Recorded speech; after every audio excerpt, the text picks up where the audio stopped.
What's up, bitches? Welcome back to another episode of Positively Uncensored, your favorite reality TV and interview podcast. It's your host, Leah.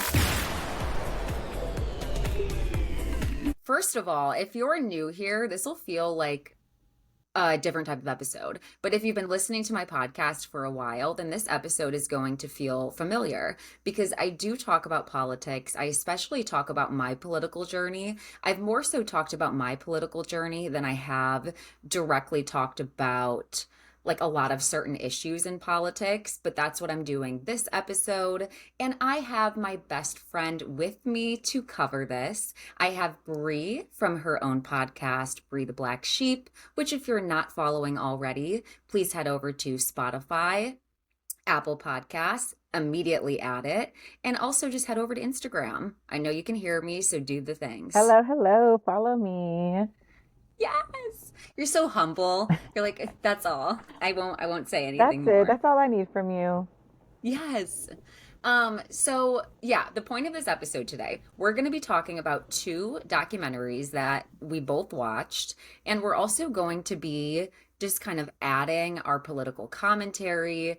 And I just want to preface that some of the topics that we're going to be diving into are obviously going to be hard to listen to. So prioritize your mental health. If now is not a good time for you to listen to this episode, bookmark it and come back. If you listen to my podcast and you're sitting there and saying, wow, I think Leah believes different stuff than I do, I would definitely recommend that you stay and listen for this episode because I think it's important that we connect over things and misinformation. I agree. And I feel like if you're, like she said, in a space where you're not ready, understandable because this information is triggering, but this is the reality of the world right now. This is the time that we're living in, one. And two, Leah, don't sell yourself short because if anyone's listened to your podcast or watched your TikToks, it's like you're studying people. Like reality shows the study of people. It's all political, even if people don't want it to be. Everything's political. So this episode is on par. That's so true. Thank you for reminding me. Thank you for bringing it back because you're right. Every bit of my podcast, every bit of my commentary on TikTok, every bit of my podcast is really about the nuances and parallels to real life that we are seeing displayed before us on reality TV. And I acknowledge that it does make it, I'll use the word palatable for some people who typically don't delve into these topics or say that they're not really into politics. However, this episode, we're getting political and we're calling the things a thing. So let's start with a brief description of the documentaries. So Unfit is the first documentary that we watched. This was put out, I believe, in 2020 or 2021, correct? I think when Trump was president, right? I believe so. So probably like the end of his presidency, 2020. And it's basically about how Trump has malignant narcissism. And it is accounts from people who served either, on his council or were actually a part of his campaign and worked closely with him, as well as just people who work in the Department of Defense, Department of National Security, and they're weighing in on the actual problems that were seen on like before the entire nation during Trump's presidency and all of the reasons that he's unfit and all of the things that he has done with intention during his presidency to swindle people who have either anger, fear of debt, economic anxiety, a victim complex, or other things going on. So that's what this documentary is about. It's about an hour and a half and it's on YouTube. Essentially, this documentary is his people. These his people. This is his people who voted for him, sending a warning to the American people just how diabolical this man is. Could not. That's what it is. Too long didn't read. That's what it is. That's the perfect summary. That's it. And that's important too, because these aren't lifelong Democrats who have always stood on one political side of the fence. If anything, they're lifelong Republicans. Absolutely. These are lifelong Republicans who have had the veil lifted before above their eyes to see what the Republican Party has been for this entire time. And speaking from the lens of experience, which we'll get into incrementally throughout this episode, I can definitely say that when you're either too trusting of authority figures or you are too privileged and have very little access to others' experience or the reality of the world, you're too sheltered, or even you're in a church that um, puts like toxic values onto you. There's a lot of things about the Republican Party that you don't see until you're willing to accept information, because so much of the Republican Party is instilling in you to rebuke outside information. Anytime someone has a criticism or a fact check, it's false. It's literally I've learned after walking away from this party that it is the party of misinformation and the party of silencing reality. This documentary single-handedly proves that. And that's exactly every thought that I've had about the Republican Party, conservatives, what they're really standing for, that I've had to unpack, deprogram, decondition from. This documentary just cohesively explains in an hour and 20 minutes. And props to them because at a certain point, when you've been on the wrong side so long, it is hard to admit your fault, but not only admit your fault, like come out and say, listen, I have to speak up, tell you what I know, warn you, and care more about the American people, other people than your own ego. So this a big deal. People find it so hard to say, I've known and done wrong longer than I've done right, and I want to rectify that in my life. People have such a problem with accountability, Absolutely. personal accountability, and actually doing the work to show that they mean that they have actually found change. If you Mm-hmm. have really woken up and found change, like we've already said, it becomes a daily part of your life. So it challenges all of that. So that's the first documentary. And then the second one is Right. Bad Faith. I almost called it what we accidentally called it the wrong time every time. Shout Okay, out to so it's Leah because Leah is the reason I watch these documentaries. And I was on it. She told me to watch it. I watched them immediately, but she told me the second documentary was called Good Faith. Y'all, I was looking for it everywhere. I could not find it. We realized it's called Bad Faith, which makes sense. Makes sense. That makes it's sense. called. Definitely not good. Definitely not good. I think I kept walking away from it going, wow, that was really good. And then how good the movie was ended up replacing the title. So, whoops, ad lib. It is in fact Bad Yeah. Faith. It's on Tubi for free. Tubi for free. Yep. Or you can pay for it on Amazon, which why would you? It's Don't on even. Tubi again Yeah. for free. Like going back to first base, Tubi is a free app that you do not need to download or create an account for. If you just want to sit there and watch this one documentary, download the app, watch it, and then feel free to delete it if you really want to. You don't have to keep it. Although lots of good things are on Tubi. Dallas Cowboy Cheerleaders, Degrassi. I could go for days. Okay. But what is this about? What is Bad Faith about? Now let's give them a description. Would you like to take this one? Oh no, you take the reins, girl. Okay. Bad Faith is a documentary addressing Christian nationalism.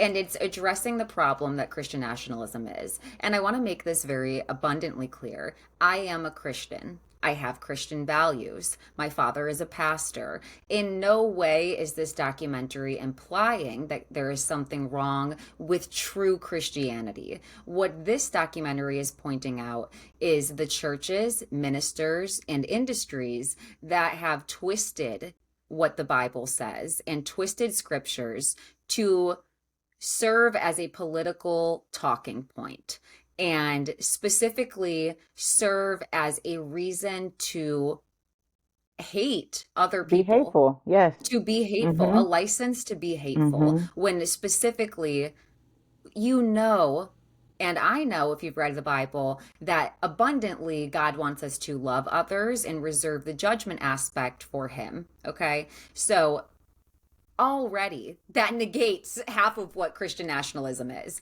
But this documentary is unpacking that Christian nationalism came about once the white elite Ivy schools were suddenly no longer given tax breaks. And once they were no longer given tax breaks, they needed to find a way to get into politics and create revenue. And the way that they did that is by branding the right side, the conservative side, as being the party of God and aligning large church figures with the Republican Party and encouraging their congregation to vote conservative, um, by basically, like I said, implying that this is the party of God and everything else is devilish, and just how far this has gone, and what the reality of Christianity is, and what true Christians and true bishops who are in the faith are like, what is it called, demanding, which is like taking care of poor, taking care of children, taking care of sick, prioritizing women.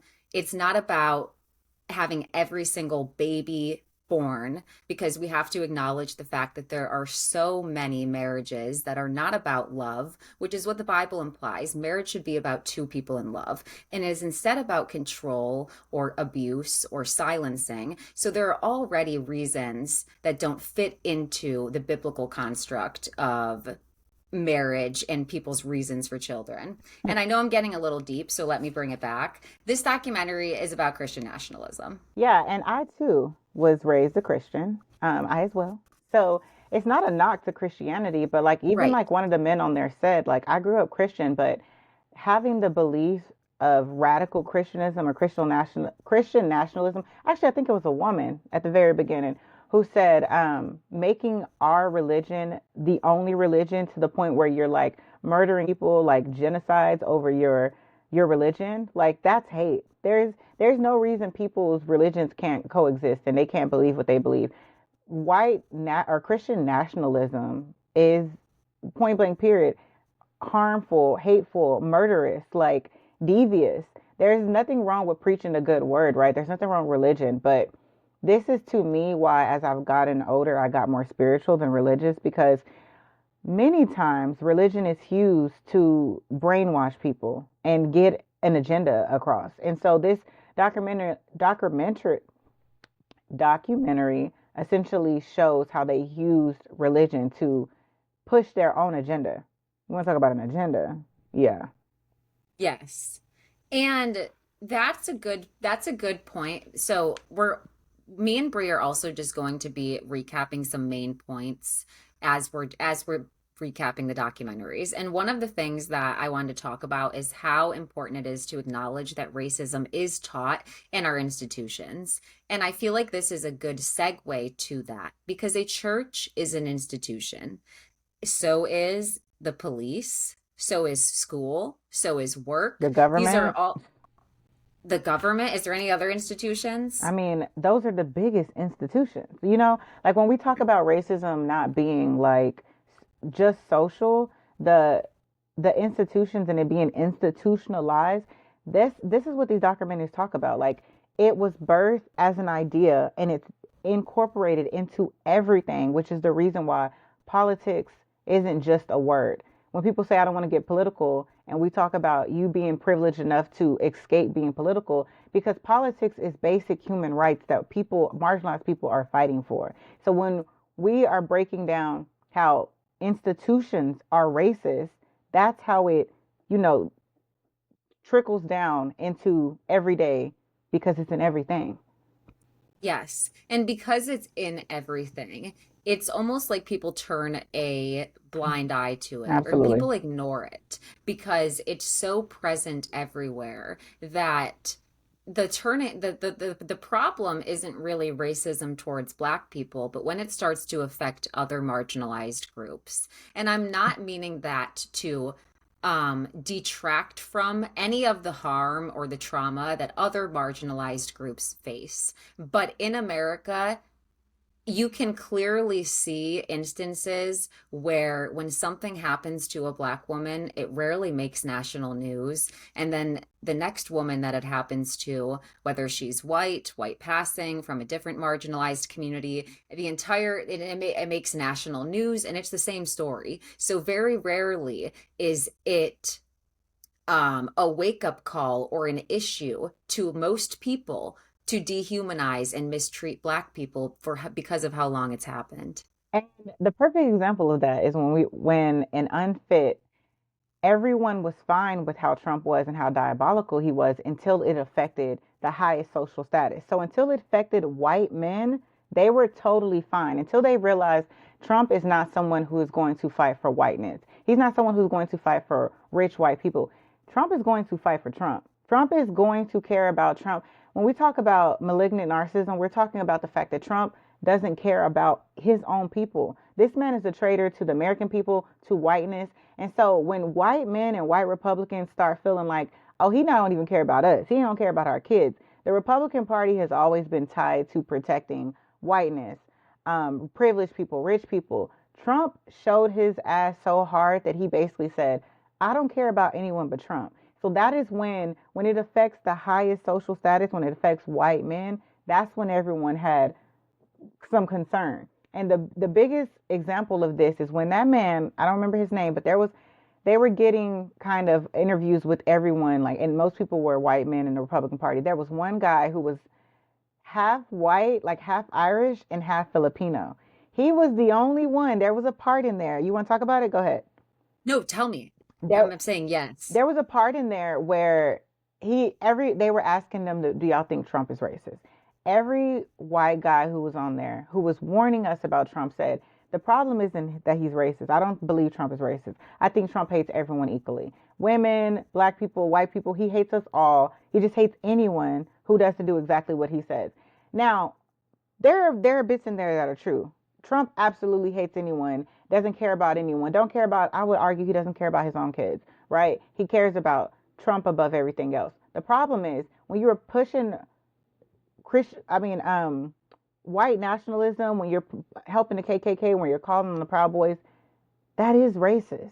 You're still doing racist thing when you're saying these horrible things to women, grab her by the pussy. That is sexist. So you see how the only person who was able to admit that Trump was racist was a half Irish, half Filipino man. And he was like, I voted for Trump. My wife worked in his cabinet or something like that. And he was like, when he said, go back to your country, it personally affected that man. Why? Because he was not full white. So he got to live his comfortable life as someone who was pushing for republicanism, was fine with all the racism in the world. And then when he realized this man was personally affected him, he was like, oh no, he's racist. But that's the thing.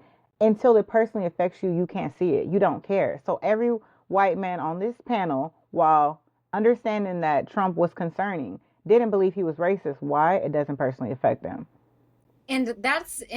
First of all, yes to every single thing you said. And even that was one of the most profound moments of the documentary. And Absolutely. even on a larger scale, as far as men recognizing, there's patriarchal, patriarchal, patriarchal.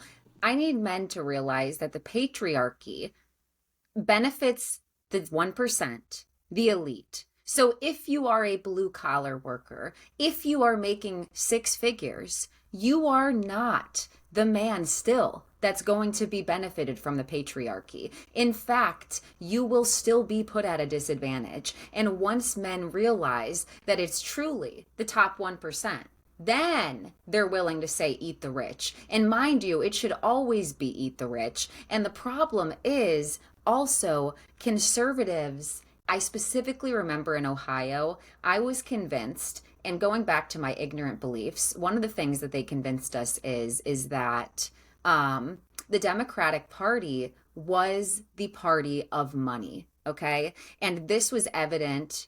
The reasons that we were given was because there were so many celebrities who were so supportive of the political party and of the Democratic political party. So we were told, celebrities are using their platform to promote sinful things and to promote this party. They would even slip in things about cult, then Illuminati came into the reference. So it was this true depiction of like the Democratic side has all this money, and in reality, that's not true. It is the Republican Party that wants to say stop taxing the top 1%, and people don't even realize that. And that's the thing, people, as in like the common folk, right? Us, the Yes. people, they, this documentary was so beautiful because it shows how, both documentaries are so beautiful because it shows how, like, this shit is intentional. Please don't believe that these are things that people don't know. Please don't believe that these men, even these men in documentary who say he's not racist,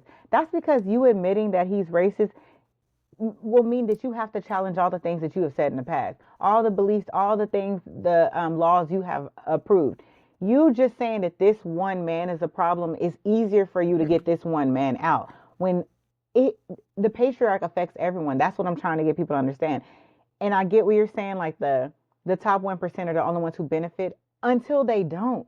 Because Exactly. the, It never and benefits and them. so they want to get this one man out, but this idea is still in constant motion. Like y'all created this monster. He just knew he could use y'all to get to where he wanted.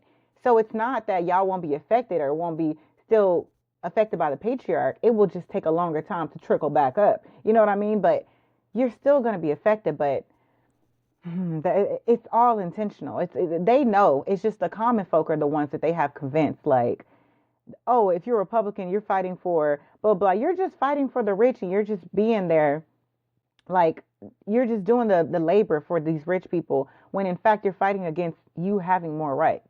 Like the And Republican look, Party is taking rights away. Sorry, go ahead. and digesting the fact, because I didn't learn this until I was in New Jersey, and to people who had been in New York City their entire life, realizing also that Trump positions himself as a businessman, which was appealing because it's like, okay, he can do something to the economy. But then you need to digest that Trump comes is a nepo baby. He comes from wealth. Never in his life has he been middle class. He can't resonate with the middle class. He is not the middle class. He can't identify with you or understand your plights or pains of He people has who no are. adversary.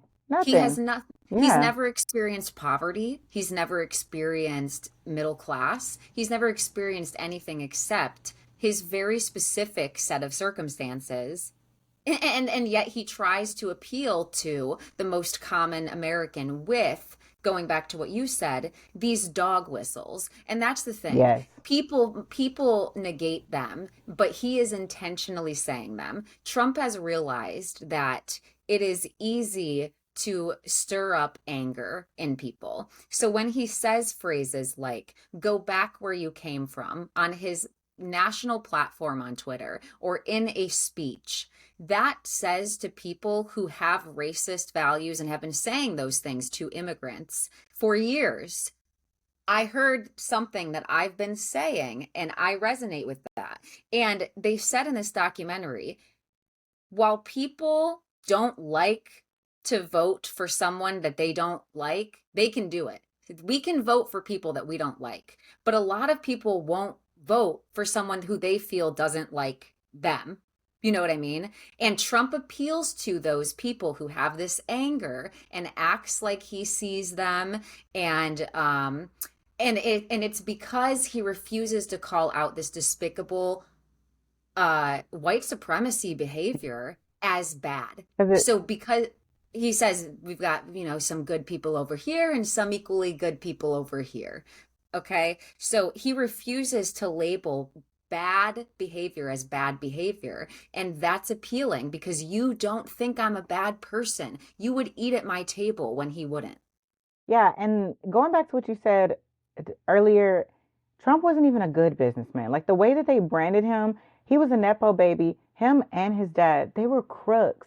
His daddy literally taught him to be a shark. He told him somebody got to do it. Someone's got to take over these businesses like Monopoly, but we cheating. We cheating all day. And one thing about me, I'm competitive. I love Monopoly, but if you cheat, that's one thing. I don't like that. The way he was horribly cheating people, the way his father wouldn't even let black people live in his buildings. We're stealing from black people. We're taking their homes, taking their businesses, taking their apartments. Like they were swooping in and being essentially being crooks. Like they're criminals.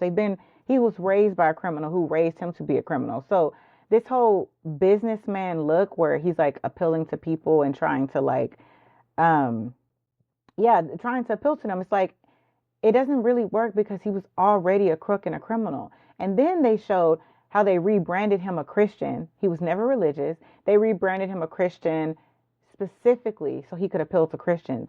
And this is information I never knew. Like the way that they put so much misinformation out here, I would have just thought this man was one of the smartest businessmen in the world, was just that good at the things he did, and was like a Christian from birth. Like I thought he had all these ideas and morals. And I'm in the South. So while I'm being blinded by how horrible the things he's doing on a day-to-day basis, because me and my children are being affected by this, I didn't even have time to take a second to actually understand the not small things, but the backstory of how horrible he was, because he was in such a constant like of diabolical behavior. It was just kind of like you were numb. He could kind of just get away with anything because it was just like they had put so much out there to validate and back up how awful he was being. They were just all about it. They were fine with it. It was insane.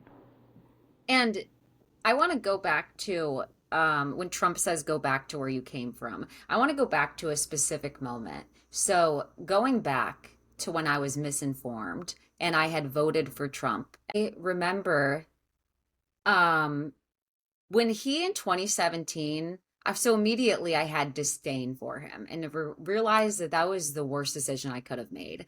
I first realized that by his empathy towards a natural disaster and how he thought it was funny to throw toilet paper. I thought it when he Which made, natural disaster was that? I don't even I remember. remember that in real But time. but watching him in real time do that and throw the toilet paper and then to see memes of it on Twitter and realize this isn't funny. To see him mock a disabled reporter, to see him in 2017 though do issue a Muslim ban. Okay? This is something he actually did. Okay. He literally sent people who are living in the United States with jobs, families, back to countries to which they don't have roots anymore. Okay. And I'm not implying that their countries aren't safe, but right now, they left for a reason, whether political tensions were high or something. So they have found some sort of roots here, and to send them back and separate them from that was just so disgusting to me that that's when I started to become resentful and disempowered, which is another thing that I really want to hit on, because that was the other intention of Trump's campaign, has been, that we don't see as being intentional. We see as numb. We get numb. Hmm. But he was intentionally Like empowering. he was intentionally deterring us from voting. I found a Mm. study from The Guardian that said Trump's 2016 campaign targeted more than 3.5 million Black Americans to deter them from voting. And that was in 2016. And when I went to look at the prior propaganda marketing articles between the 28 period to 2016, what I noticed was, even from my personal home state, in 2008, okay, Ohio voted red. Okay, so that propaganda, we were still voting red. By 2012, Ohio, for the first time in over 20 years, had voted blue, and we voted for Obama. Okay, but by 2016, you know what Trump realized? Is he realized that in order to get swing states votes, he needs to deter people, infuriate them, enrage them, cause divisiveness, and really kind of gaslight every American that was living in these states. And he did it. And he did it so successfully that it got him into presidency in 2016. You know what I mean? But looking at the data of how they intentionally deterred people by putting out so much misinformation, making you distrust the media. I look at my own political journey and formally going to voting to then feeling so disempowered by the 2020 election that I didn't vote at all because I felt like nobody has a voice. Like I felt so I felt so cut off from government. I felt like powerless and believed a lot of things to then where I'm at in 2024, where you cut through all of that and read things. And it's just really shocking. And I'll end here so that you can chime in. The other thing I found most shocking is some of the specific campaigns that go back to the church. Is I remember our church implying that Barack Obama was the Antichrist. No idea what year this was because I was young. I have no idea how old I was. But they implied that he was because he was turning the country to away from Christianity and towards sinfulness, essentially, because he was legalizing gay marriage, etc. So I remember the churches telling us that. And that, again, feeding the lie that the Democratic Party is evil, and they labeled the Republican Party as the party of God.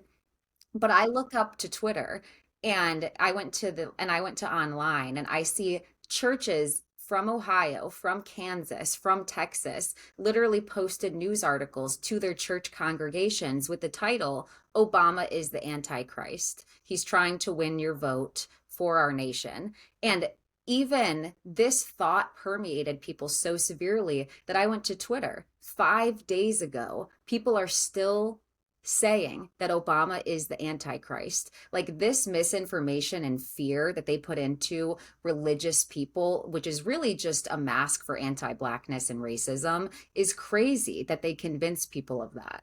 I re So, Yeah, I yeah, you're remember that book that talked about, I can't remember the name of the book, but it talked about convincing the poorest, uneducated white man that he's better than the most educated, richest black man. And that's all you got to do. That's all you got to do because that trickles down to his wife, his children, his power. He can use his social economic privileges against any marginalized group. So you convince them that they're better, they will believe is that any Rich lie. Dad Poor Dad? I don't know what it's called. I can't remember.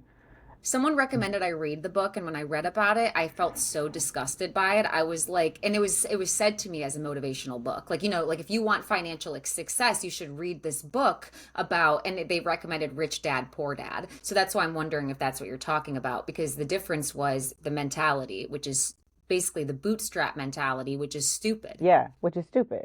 And so they've convinced all these uneducated white people that they're better than the most educated black person. And that hate will make them think it's not even racism. They'll just question anything a black person does, which is why they were able to cause so much hate towards Obama. But since we're on the subject of books, when Trump's late wife was, when she died, I won't say was killed because I don't want to be sued. When was it Ayanna Trump? I think it was Ivanka is her daughter, so Ayanna. It is It's Ayanna. spelled with a V, but I think you are Iyanna. pronouncing it right. I think Okay. it is Ivana, but I think it's like Oh, spelled with a V, but I Ivana. think you're pronouncing it right because Ivana. they added the K for Ivanka. Okay, you're right. When she was, right before she was killed, she was doing a deposition or she was going to testify against this man. She was somehow mysteriously fell down the stairs, died, right? Healthy woman.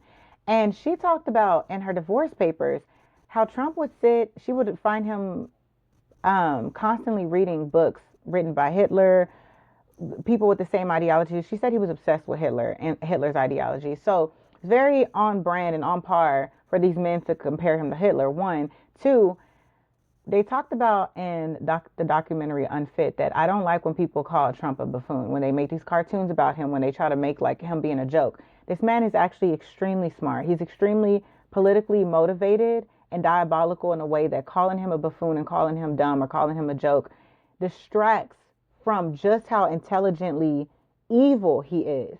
Like, it is so intentional. I continue to say this. It's very intentional the way he went through and studied Hitler.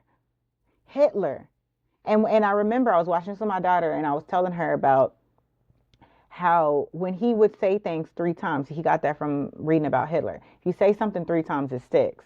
So when you say fake news, fake news, fake news, or when you say they're lying on me, or that's all, like, I remember as a black person who hated Trump starting to believe, like, okay, I started to get confused because I'm like, there's no way Yes. this man is so terrible doing all these things, and it's like this is really happening. Like, you just start to feel like, is some of the things he's saying true? Is someone out to get him? Because how is he this horrible and he's still president and he's lying this bad? And it's just Fox is covering it like it's another day. And it's, yeah, he was really good at what he did. He was not dumb. He was not a buffoon. He was not a joke.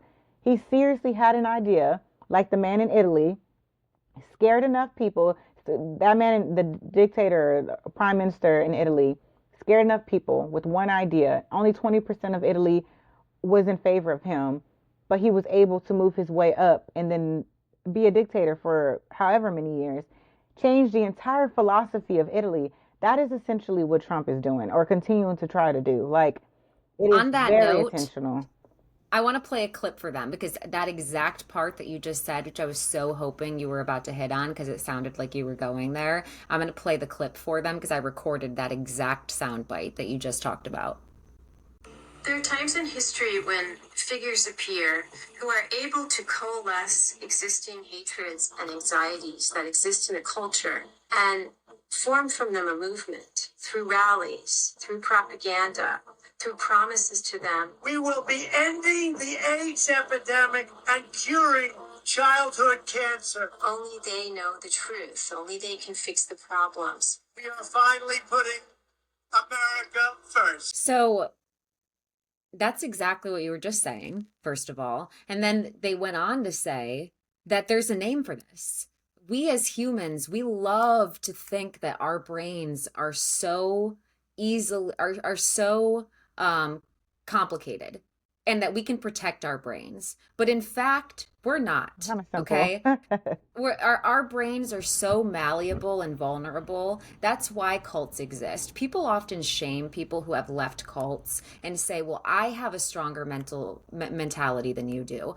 Nobody knows that until they are subjected to literal conditioning and brainwashing. Nobody knows what their mind will do until it's put into that position. And the name for that is the Ash experiment. And they talked about it and how we are so subject to social impression and hearing things that when they brought that group of people in for a study, they had 4 lines on the board where one was clearly the longest. And they asked all of the participants which line is the longest. They identified it correctly 3 times. They brought in 4 new participants whose job was to pick the shortest line as the longest line. Once these 4 people said that line, the people who were the same participants who got it right for 4 studies in a row changed their answers. And it's just that easy to be tricked into things by hearing it repetitively or seeing other people or getting convinced. And I would also argue, like, not argue, but also just to like validate what you're saying, we're also in a lonely epidemic. Like, we, for you to say like how people get caught up in cults, it is so easy to be a political leader and relate to people by preying on their loneliness. We are lonely. Like, people Yes. really want to belong. People really want to feel okay. Even the evil people, even the people running around shooting up people. There is a loneliness, there is a sadness, there is a hurt that radical people are able to connect with and get to those people because of their hurt. And it's like, what does that hurt go to? Rage, anger, especially you, someone who has privilege. So Trump is able to relate to those people in a way that us plainly Democrats are not able to, because there's certain means that Republicans, Trump, MAGAs will go, and links they'll go to be hateful and rageful and ignite people, ignite lonely people to make them feel better. So it's like, when I feel like I can belong to something, I can rage out about something, speak about my injustices, whether they exist or not, that does something to people. That type of radical behavior is what keeps people fueled to exist, to live in this world, because we all want to belong to something. And even if you don't picture yourself as an angry person, I want to speak directly to you right now. Even if you're sitting here and saying, well, I vote for Trump and I support Trump, but I'm not angry like he is. I just want to do X, Y, Z. I need you to re examine yourself because there is some fear that you have that you're magnifying to make you vote for him. And whether you perceive yourself as constantly fear, fear, anger, they're right across the line from each other, okay? Fear, anger, anxiety, all of those things. So whether you just feel like you and your family have been poor, always have been poor, you can't get a raise at work, and every single person who does, you have a problem with. That's enough to get your vote. Whether you feel like politicians have ignored your family and their farm, their land, the things that are important to them, and have taken their property, that's enough to anger you and get your vote. Whether you feel like your child's school is getting more progressive and you just want to be able to control what they are learning, that's enough to get you angry. And it's all resistant. It's all resistant thinking, resistant to change, resistant to progress, and really wanting to consume and reserve all of the resources for yourself. And if you're not willing to say, yes, I care more. Yes, I'll admit that I care more about myself than everyone else. You're not going to move past these political issues. You are living in an individualistic world. You are asking for an individualistic society, but simultaneously, you want the group to take care of you. You want the community to vote to help your taxes. You want to be protected to have your guns. So you can't be both, okay? And I just want to close out everything that I have to say by saying, at the end of this argument, they talked about a man who was in psychiatric care and how he had every intention of harming his wife. His psychiatrist knew it. His psychiatrist did nothing. He gets out, goes home, and murders his wife. That created a law that said, if you are someone, specifically someone who is in a psychiatric counselor who knows harm may come to someone, it's your duty and your right. This law was established to say that it's your right to warn someone that they are in danger. So essentially, this entire documentary, what is up with me in that word today? Essentially, this documentary is to let people know that this is a warning. This man is trying to destroy the world. The access he has as president with someone as emotionally irregulated as he is not healthy. Like, it's scary. It's actually scary. So if you're someone who still votes for Trump, this is just a challenge for you to truly watch these documentaries, listen to what we're saying, make your own opinion, but know that you don't want to be in 4 years the person that was like, I was a part of making the world a worse place. I was a part of destroying this world. So that's your warning. That's it. That's all. Yes. And just know that if you don't want your friends to lie to you, if you don't want your family to lie to you, if you're not going to teach your children to lie, then you should not expect your president to lie to you. And coming from August 11th, 2024, Trump told 162 lies and distortions in one news conference. 162 lies, okay? And to close out on the lying factor before we cover bad faith, a classic lie that I've heard repeated my whole life is this myth on abortion. And if people really look things up, then someone like Ron DeSantis saying that many states allow post-birth abortion, this alone would just be laughed at So because murder? that's murder. So that's not happening. And if a woman goes through birth, I really want you to grasp the fact that she's not wanting to part with this child. There is likely something medically necessary going on. And I'll close out with, if you don't think this is serious, and if you think that children, and you protect children and love children, aren't at risk, I want you to know that in Ohio, there are no exceptions for children for them to receive abortion. So Children. don't tell me you protect children while demanding a child should go through pregnancy from a parent. And if you think that's not happening, you should know that at my own school in first grade, there was in fact a first grader who went through this. And if you think that's not possible, it is. Okay? It is. So it's not, and if you think, well, I just would rather people not, your preference is not other people's reality, and you don't need to vote that. I love every single one of you listening. If you're new here, welcome. My recaps are frequent. They are often. I try to do them consistently right after everything's put out. So follow, subscribe, leave a review if you're new here. And if you enjoyed the podcast, rate it 5 stars if you loved it, if you love me. And then I'll see you guys for my next episode.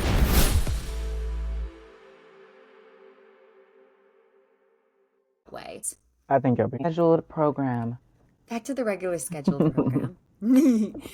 Okay, so Bad Faith, transitioning into Bad Faith. Actually, really quick question for you. Do you have any book recommendations, or like what's one of the best books that you read? Read Parable of the Sawyer. Parable of the Sawyer by Octavia Butler. Octavia Butler. Read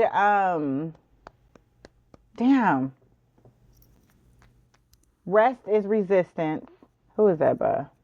Rest is Resistance. Listen, don't ask me for no book recos, because I got you. I'm so excited. I want to give book recommendations, and I'm going to put them all in the description of this as well. Okay, Rest is Resistance. Free Yourself from Grind Culture and Reclaim Your Life by Trisha Hershey. I have a lot. I just honestly, I'm going back to school, y'all, and I went to my university yesterday, and I checked out so many books. I don't think she has Hood Feminism. Author.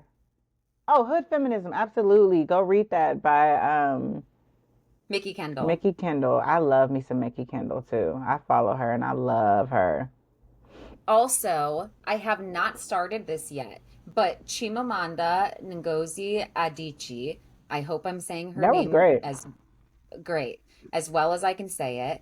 She has Americana, but she also has We Should All Be Feminists. And you don't even have to order the book because it's free on YouTube. She does a TED Talk. It takes 30 minutes to listen to. That book is impeccable. I played that for my boyfriend and he absolutely loved it.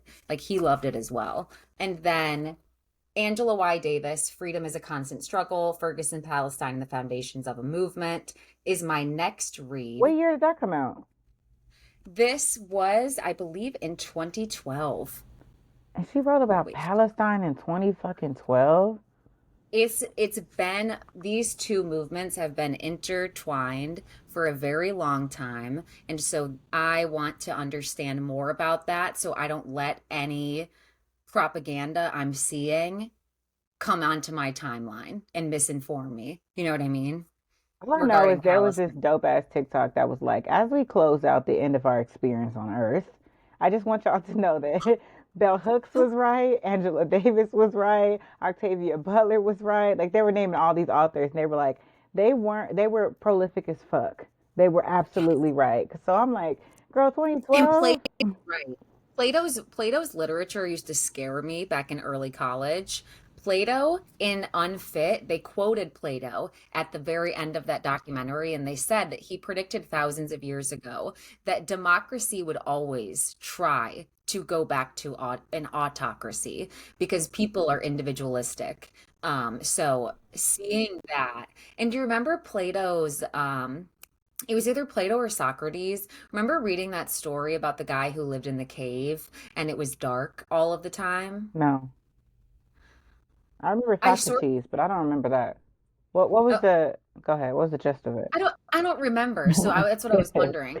I think somebody comes in and makes a fire, and so he's starting to remember colors again and like what life was like outside of the cave. It was very profound, but I'm forget Oh, The Giver. We talked Oh, The about that, how Giver. profound that That was was. That was a good. profound book when we were younger. Yes. I remember just feeling, I don't know when I woke up and had this like awareness of the world, but it was like The Giver was so relatable because I'm like, that's how I feel. I feel like everything is black and white. And here I am somehow waking up to color little by little, to like, to all these feelings, to all this anger that no one around me sees. And it's kind of like, what the fuck is going on? I think that the book that's been the most validating to me was Set Boundaries, Find Peace by Nedra Glover Tawwab. As soon as I read that, I realized I went from having no boundaries and being a people pleaser to occasionally having very rigid boundaries and trying to understand that I'm deserving of boundaries, but I sometimes excessively go there. That book was really profound for me. And then Hood Feminism is like a Bible. And Facts. Deconstructing Karen, if you need to get checked, if you are a white woman and need to get checked, or if you're not a white woman and you just want to have a good Or if laugh for you're a a white woman and you don't even think you need to get checked. yeah, especially that. Especially that. If you're sitting there going, I'm not racist, please watch Definitely Deconstructing. you, actually Yeah, you. Definitely your listen, you ass. specifically, okay? Listen, Lisa, you specifically need to watch Deconstructing Karen. Pay the money to watch it. If I could figure out a way to pay for it and make it accessible to everyone to watch it through my download, I would do it. And so I will look into a way to do that. Potentially, I can stream it on my Patreon and download it or something. I don't know, but you need to watch Deconstructing Karen because it really taught me what white women tears look like and how to and what they are and how they are used. And in this episode title, I'm going to list a lot of other movies because Stamped from the Beginning, Trigger Warning with Killer Mike, that series was really, really good. Didn't you watch that, Trigger Warning with Killer Mike? No. The No. That sounds That's the familiar. show where you learn that that in the US, you can spend 17 days by just spending money in white businesses and supporting white economy. You could spend 6 days supporting Asian economy and Asian businesses, but you could only spend 4 hours supporting Black Black. economy and Black businesses without their sources being from another white company. So that show was really profound. Um, and then Who We Are, that movie is about how white supremacy built America. Everybody should watch that movie. And everybody should watch it for a light-hearted The Summer of Soul, that documentary. That was such a great documentary about music. So, back to I'm the sorry, I'm still stuck on Killer Mike because I'm trying to rack my brain right now to figure he out got if I've arrested at seen the that. Grammy Awards, right? Huh? Yes. And I think I didn't realize how radical, like, yeah, radical and Oh, much of we an watched it activist he because was. another episode, I swear you watched it I because we swear I we did. loved the episode where they taught us that if you made pornography educational, like how to change a light switch in pornography, that everybody who was sitting there actually With remembered how to that's change a how light switch sexualized the at the end fucking of world is. yes. And that's how much when people say sex sells repeatedly, repeatedly, repeatedly, I just want you to remind yourself that that sex in question is usually women. Okay. So like sex sells, but like it's typically the sexuality of women. And Yep. there are so many industries that are on the backs of women. When I say that, I Yes. mean, if you took the women away, for example, even Tinder, if no women were on Tinder, who would be on the app? So that's an example. Okay. Let's get into demagogue. Just kidding. But we did learn what demagogue is, which is Trump. What is it again? Demagogue. Yeah, demagogue. Do you Gog. remember what the definition was? I'm gonna read it verbatim. Yeah, Let's please. get political. Go Political. political. What did we think it I look was at so first? bad doing that. I can't see you. We thought it was in Stranger Saying Things. Yeah. a demagogue. But, A demagogue. Yep, demagogue. Demagogue. A political leader who seeks support by appealing to the desires and prejudices of ordinary people rather than using rational argument. So, Trump. exactly. So, bad faith. Bad faith talks about, once again, I gave a brief introduction to this earlier, how Christian evangelicals got into politics once their schools were going to be taxed. And then they made the Republican Party the party of God. And this was self serving, to get votes and to get the votes specifically of middle America, Southern America, and Christians. And since the United States, the most common religion, the most practiced religion here is Christian. Christianity. Mm-hmm. They had a lot of people to appeal Yeah. to. Now, what this documentary touches on that Bri brought up earlier that's so important is biblically, you know that God gives us all free will. He gives us free will intentionally, which means that each of us as people are deciding whether or not we believe or whether or not we don't. And he, as God, decided that that was important for people to choose.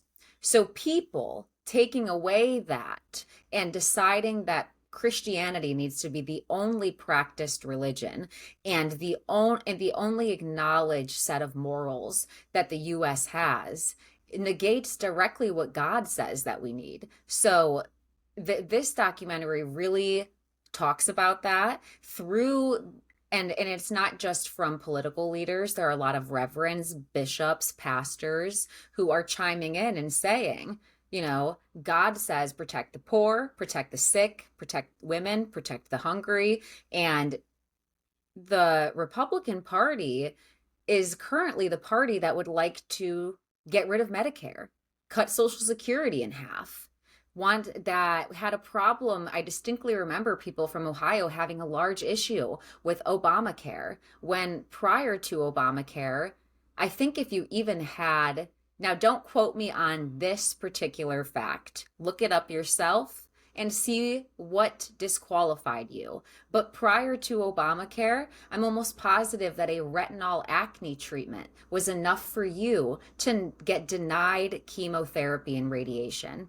There were so many things that insulin had no cap before Obamacare. We saw what happened when that insulin cap got taken advantage of by someone who eventually got sued by rising the price of insulin to like $1,500. Yeah. Yes. So we see how things like that get taken advantage of. The craziest part of this documentary was realizing that we're in a cult. Like the whole thing. We're all in this cult because the fact that they were talking about using religion and building it to politics. When I put my daughter in the school system in New York, and she came home one day, and I was like, wait, because we moved from Texas to like north to New York. They didn't have American flags in the classroom. I said, hold up, do y'all pledge allegiance to the American flag? She was like, what? What are you talking about? Why would we do that? That's crazy. I was like, when I was growing up, we had to do the Pledge of Allegiance. We have to do two different little chants. One was I pledge allegiance to the American flag. You had to put your right hand up and you had to hold one hand to your heart. And you had to say, I pledge allegiance to the American flag of the United States of America, one nation under God, indivisible, with allegiance and justice for all, something like that. That's cult behavior. We were pledging to the flag, to our state, under God, religion. They were like assimilating us, indoctrinating us. People who had other religions had to stand up and say that. You got in trouble. You got suspended if you didn't get up and do that.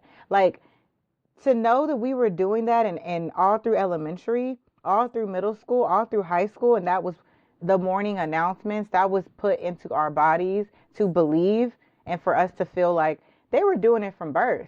They were making us subservient for birth. They were preparing us for a whole what is it called? Totalitarian tyranny, essentially. But Yes. but yeah, it was a fucking cult. Like, That that's what we were living under. That's what we were birthed into. So then it makes it easier, especially if you're not a marginalized person, to vote for your democracy, quote unquote, because you think you're voting for the freedom and the justice of what our country stands for. I thought we were an amazing country my whole life. And it needs to be clear too that when we're talking about this, in no way, and I'll speak for myself, am I implying that I don't respect people who are in the armed services. I don't like I'm not I any person who has died for our country, serving our country and doing something that I wouldn't do. I wouldn't do it. You know what I mean? I don't support the The I wars. don't like The I wars. don't like war. I don't like the idea of violence. But as far as like protecting our country or serving in the arm in the troops, I wouldn't do it. Okay. So I absolutely have respect for fallen soldiers, people who have committed their lives to doing things that I couldn't do. So not wanting to have the Pledge of Allegiance be mandated in class is not um, synonymous with not supporting the troops. That's Okay, like another there's so fallacy much. that we've been taught. That's another fallacy. Like people really believe, and I'm only speaking for myself, but people really believe that people who are progressive um, don't support fallen soldiers, and we Our do. veterans. The idea of military we oppose, but our veterans, we do respect them, okay?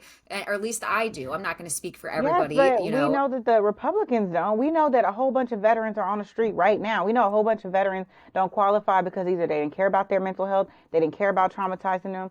These are bodies fighting for a leader's ego. And that's why Yes. Trump being in office is the worst thing because one man having an ego problem with another man can create a whole war. Russia having this problem with Ukraine is two people's egos using bodies to fight each other. Y'all seen Game of Thrones? That's what they doing. Essentially, you just got mad at homeboy. Now we all gotta die. And and Trump didn't start this idea of make America great again. It's actually something that's been said a lot through history. This idea of Because Reagan purity. said it. Ronald Reagan said it Yes. back in the day too. Yes, Yep, Reaganomics. It's yep. this idea of cleansing our nation of whatever we deem is not making it pure, whether that's marginalized people, black people, whether that's people who are queer, whether that's trans people, whether that's people who are having abortions, whether that's people who, it doesn't matter. While Trump didn't start the Make America Great Again thing, it's gotten worse, okay? To the point where when you see the flag now, it's almost, not always, but a lot of times it's accompanied by a Trump or a MAGA sign. When you see someone who is wearing the flag from head to toe, it is accompanied with a MAGA hat, etc., a bumper Yeah. sticker. And so this correlation of also deciding that the Republican side is more patriotic, the only patriotic, the most patriotic, has made supporting and putting your flag up feel like you're participating in something horrible, and people should be more angry. True patriots should be more angry at the misuse of patriotism as a guise for racism and anger and all of these outletted concerns, because it's taken away the ability for me to even just, buy American flag socks and wear them. And that is on what our nation was built upon, which is stealing from indigenous Yes. people, white Yes. supremacy. Of course, all of that comes with it. But at the same time,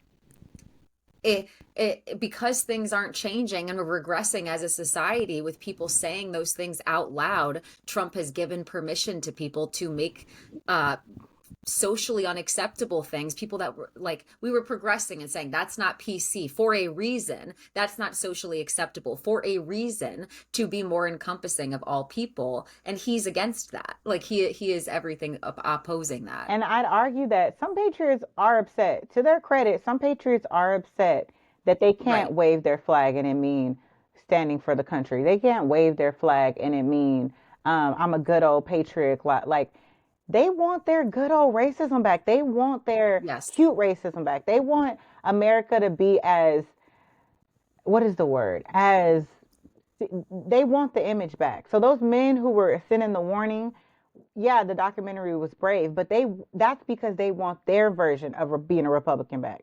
They know that Trump has tainted their Yes. good old racism, their good old Is America. absolutely. He has Yes. tainted it so bad that even the common folk don't want to be proud to be American. The common folk don't want to raise the flag anymore. They want the Yes. good Republican image back. They want America to look the way it And there used is to. no good Republican image. That's the important part to digest. And it's took me a long time to realize it. Like the whole MAGA thing, the whole racism thing has always been present in the Republican Party. But like I said, like Bri was just saying, Trump really kind of exposed that even further and made it impossible to deny that that's what the roots of this party are, and that's where it has always stemmed from. And I remember the first time I was being told that, I challenged it because it's like, don't imply that my family is bad people. How can you imply that I'm a bad person or don't care about this? Like, we're not. We just want to protect the middle class.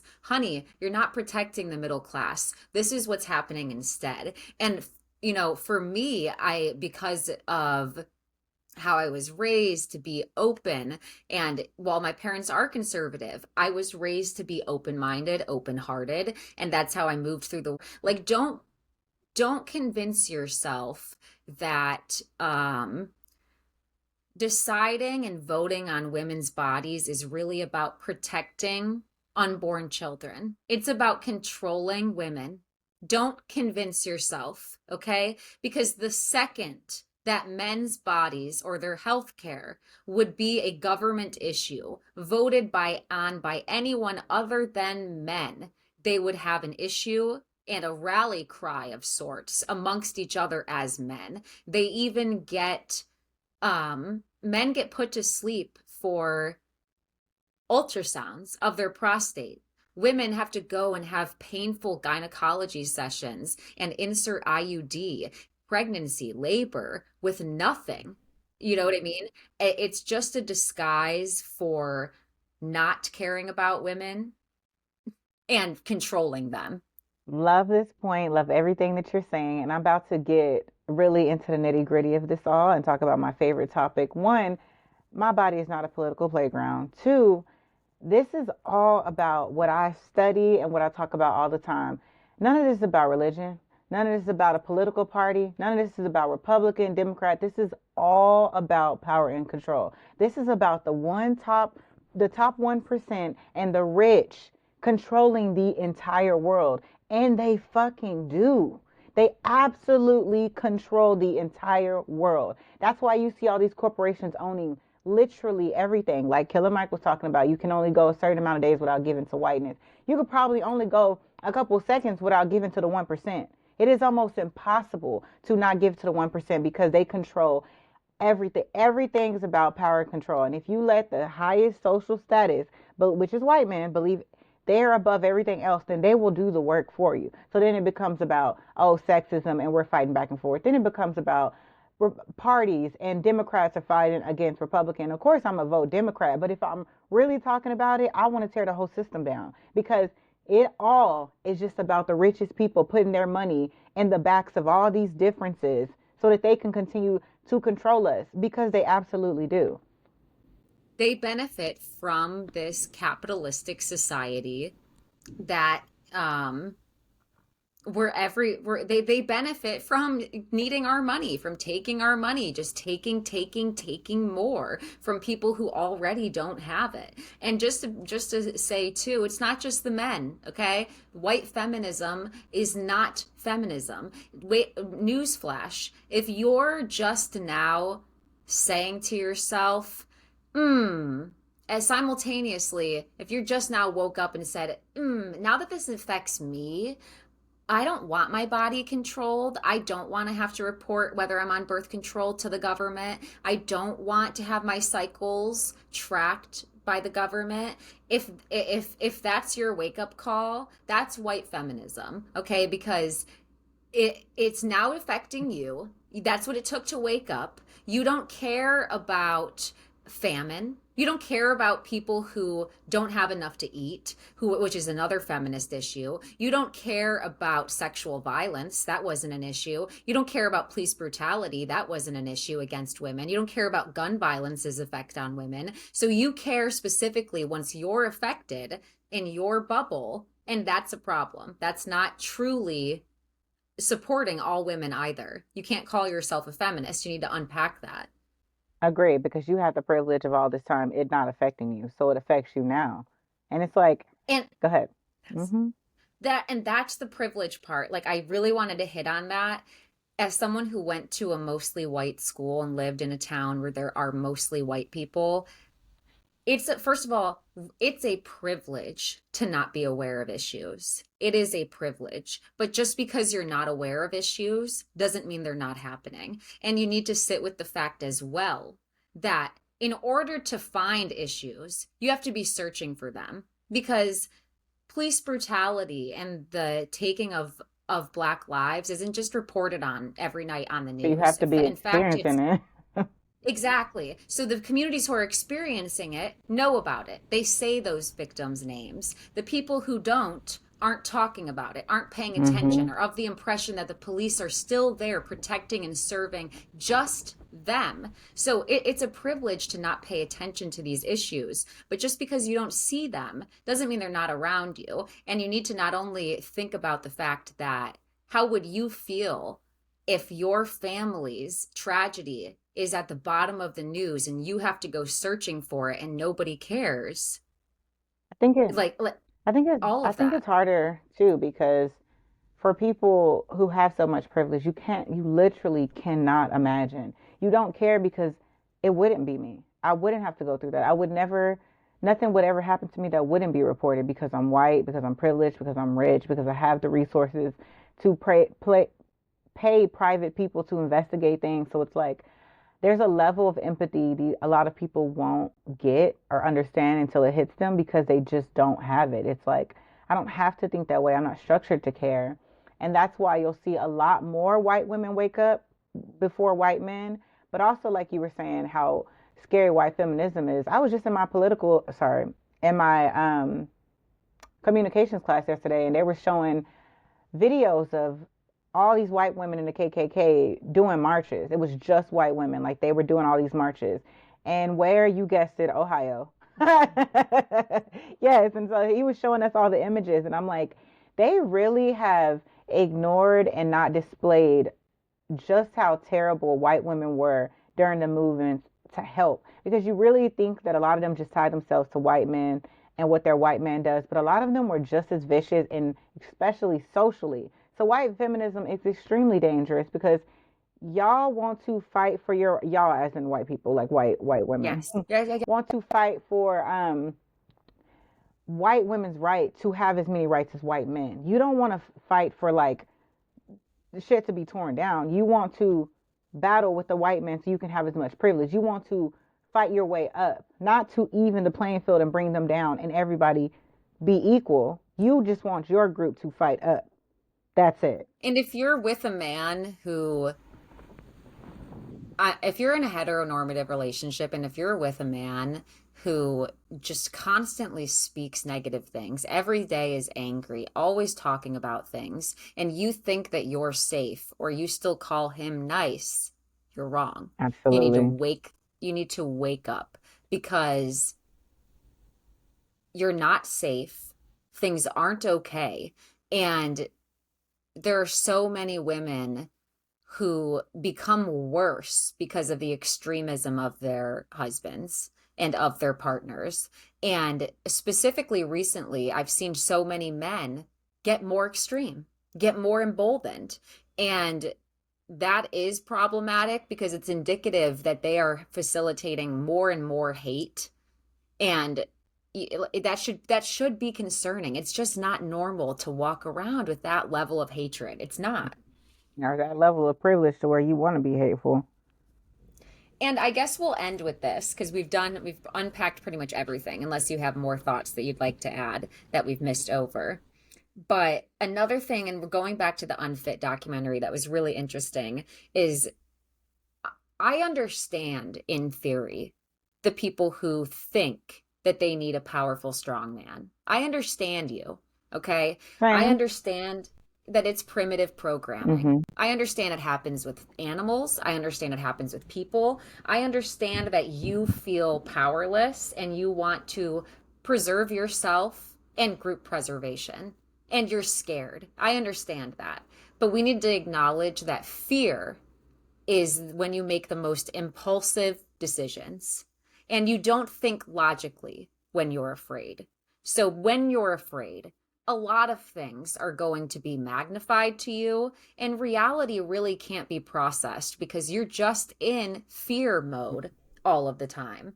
But I understand thinking that you need a powerful leader behind you, and I thought it, but it's not going to benefit you. You know what I mean? Like that powerful leader is just advocating for themselves. They don't see you. And even going back to the apes, which I thought was really interesting, the weak apes or the nice, the friendly apes, even back then when there were two groups, it's like there's the dominant apes that are aggressive and a little bit more brute with each other, and then there's the other group that was more reserved and wasn't doing that. The violent group with tactic and with a real plan, because these are chimpanzees, but with a real plan, they literally would kill off the friendly apes one by one until just the vicious people were there. This attack, this guerrilla mentality, and that is what Republicans do. They attack, attack, attack so that they don't feel vulnerable, and that's a problem. I really want to echo what you said. I want to make 2 points. One, especially you bringing up the primate thing, because they brought that up in one of the documentaries. And one of the Republicans were like, this has been happening for the dawn of time. You see in this study, these apes do it, so then humans are going to human. I want to debunk that myth because one, yes, that's absolutely correct. But like him saying, like we're no better than primates. We are absolutely better than primates. We Yes, we have the are. ability to have access and resources and have empathy. We're complicated species. We've overcomplicated being human beings. We are human beings. So the way that those groups of apes still existed, we have the right to be able to fight. Even if democracy is an ongoing fight, fight it. Like, I mean, it's an ongoing fight. Fight for it. Like, just like I understand that they think that this is human nature, but it's not. Humans are not animals. We don't get to pick and choose the evil parts of animals because there's animals that only eat, that don't eat meat. There's animals that do not harm other animals. Why don't we pick those parts of being animals? Like, we can't continue to say this is human nature and this is just what it's going to be Exactly. like. This is what evil people do. This is This is what, what fear does. This is exactly agree. fear and evil. This is what happens when you get wrapped up in fear. And to your second Victim point, I'm complex. glad you said that because to your second point, they're preying on our fears. I feel it too. I feel it when I drop off my kids. I feel the scaredness. I understand people wanting a strong man because of their fear. But I would challenge you to think of all the things that have happened in your life and who caused you the most harm. When you think of everything that's happened to you in your life, when you think of all the wars fought, when you think of all the things that have happened domestically in your household, who did it? Because was it the strong man? Of all the times you can think of men being around, who protected you and who harmed you? Now think about who you really want as your president. That's it. That's it. And to put it back too, while that may be how primates are, like Bri said, we are humans. And even looking to another species in Mind of a Dog, that new Netflix series, they literally say that the friendliest prevailed, actually. So the Mhm. friendliest dog species were the ones that stayed alive and became humans' pets, like the friendliest prevail. So the friendliest people can prevail too. We as a society don't, the easiest way to have connection and unity is through love. And if you're not Yes. trying to love people, then that's my issue. Everything that I've said is passionate, but please don't mistake passion for anger.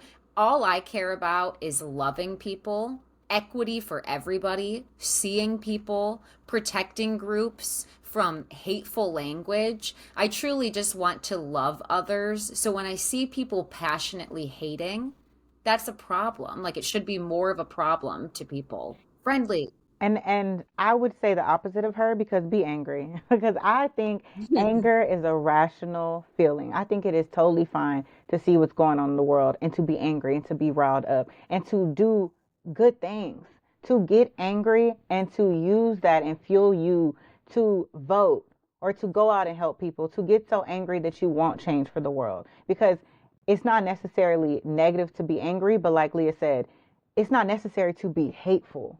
You don't need to be hateful. Get angry, make change, and let's all do it together to make a better world. Because what Yes. else are we doing here?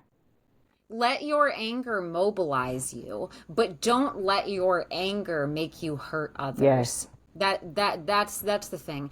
Anger is great, but you don't need to you need to harm be hateful. people. Yep. Yeah, and I'm not, and to be clear, um I'm not saying when they go low, we go high. That's not what I'm saying at all. I'm not saying everybody should be friendly all the time. I'm angry. But what I'm saying is, as humans, we can love and promote that more than we can promote orange man, anger, and hateful and divisiveness.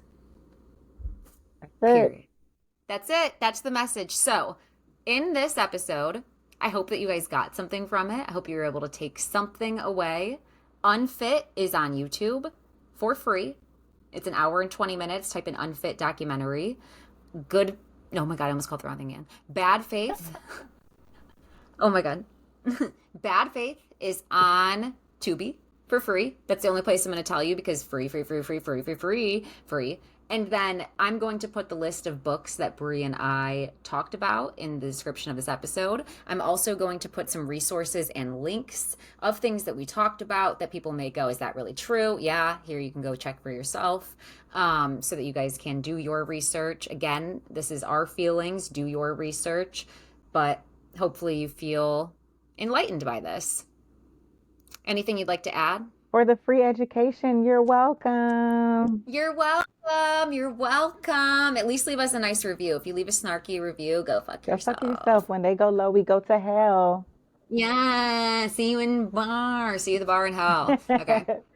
Go follow Bri's podcast immediately, Bri the Black Sheep. Follow her on Instagram. Or no, Yeah, or we follow can me go on to your. Instagram, Bri with 3 I's, Brii dot like the cheese, Bri like the cheese. Follow me. You can follow my podcast, Instagram at Bri the Black Sheep. Go follow, go listen. Go do all the things. Love you guys. Have a great rest of your day. Thank you for going here with me. Thanks for getting political. And we'll be back to the reality scheduled program next episode. Bye. Thanks for tuning into this episode. If you're loving it, just a quick reminder, go ahead and hit that like button, subscribe to the channel, let the algorithm know that you'd like to see more videos just like this one. And if you'd like to support me even further, please head over to my Patreon, my Spotify, leave a kind review. Check me out on Instagram, TikTok, so you can see the most exclusive clips as I make them and all of my reality TV content. Let's get back to the episode. Thanks so much.